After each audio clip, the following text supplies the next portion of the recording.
बिस्मिल्लाहिर्रहमानिर्रहीम। मैं डॉक्टर अनील शफ़ी, मैं कंसल्टेंट साइकाइट्रिस्ट हूँ और आज की जो मेरी वीडियो है इसका टॉपिक है कि एंटी डिप्रेसेंट दवाइयाँ जब आप स्टार्ट करते हैं तो क्या क्या उसमें आप साइड इफ़ेक्ट्स फ़ील कर सकते हैं और उनसे बचने का या उनके इलाज का फिर क्या तरीक़ाकार जो है ना वो होता है।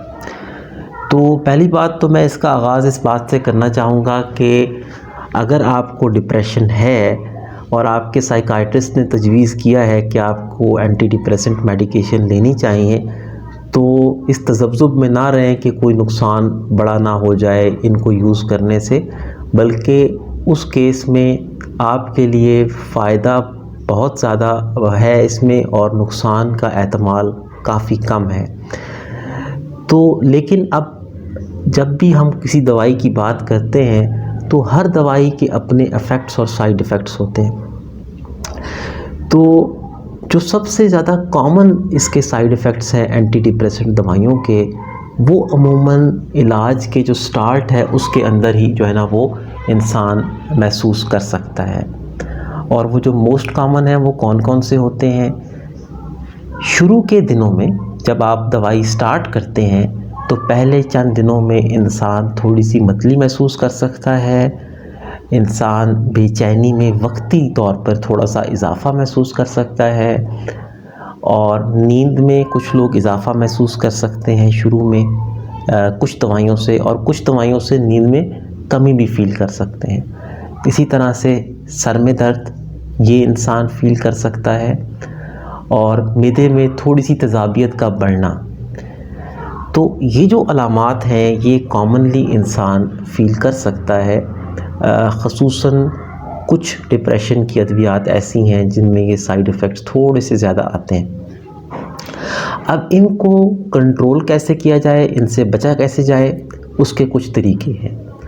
सबसे पहली बात कि डिप्रेशन के जिन पेशेंट्स को पहले से बेचैनी घबराहट हो उनको हम फुल मिक़दार में डिप्रेशन की दवाई स्टार्ट में नहीं देते, बल्कि आधी मिक़दार से दवाई शुरू की जाती है।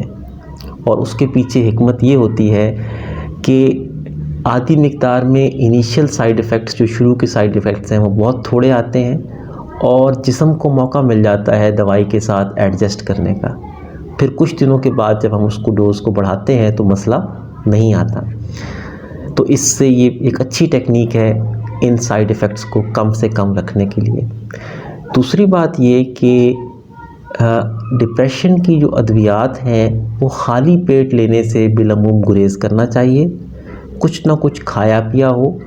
इसीलिए ये अद्वियात जो है वो अमूमन सुबह नाश्ते के बाद या रात को खाने के बाद तजवीज़ की जाती हैं। और उससे क्या फ़ायदा होता है कि जो मैदे में तेज़ाबियत का बढ़ना है शुरू में, वो बड़ी हद तक जो है ना वो कंट्रोल हो जाता है, वो प्रॉब्लम नहीं होता। तो अगर आपको तेज़ाबियत का थोड़ा प्रॉब्लम हो रहा है तो पहले ये कि अगर आप खाने के फ़ौरन बाद लेंगे तो अमूमन वो प्रॉब्लम नहीं होगा। अगर फिर भी होता है तो इसका एक अच्छा तरीका ये है कि आप मिसाल के तौर पर अगर आप नाश्ते के बाद लेते हैं तो आप आधा नाश्ता कर लें, उसके बाद दवाई ले लें और उसके बाद फिर मज़ीद नाश्ता जो है वो आप कर लें, तो उससे ज़्यादा अच्छा कवर मिल जाता है और ये साइड इफ़ेक्ट जो है वो नहीं होता और कंट्रोल हो जाता है। सर के दर्द की जहाँ तक बात है, वो भी इसी तरह से अगर आप कम मिक़दार से दवाई शुरू करके बढ़ाएंगे तो वो आम तौर पर नहीं होगा।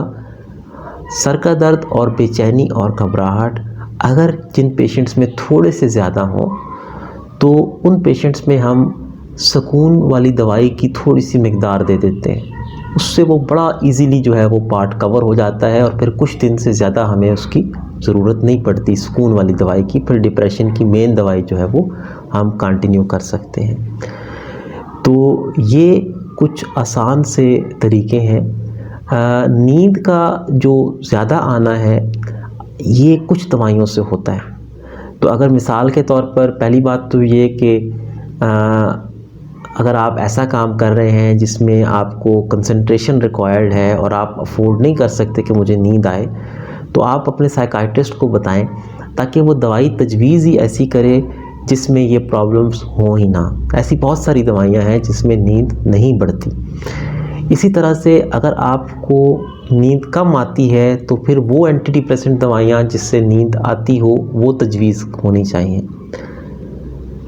मज़ीद ये कि अगर आप फील करते हैं कि एक दवाई डॉक्टर ने लिखी है और मुझे थोड़ी शुरू में नींद ज़्यादा आ रही है और वो दवाई सुबह नाश्ते के बाद लिखी है, तो उसको आप रात खाने के बाद अगर ले लेंगे तो वो आपकी नींद शिफ्ट हो जाएगी और रात के टाइम नींद जो है ना वो अच्छी आ जाएगी।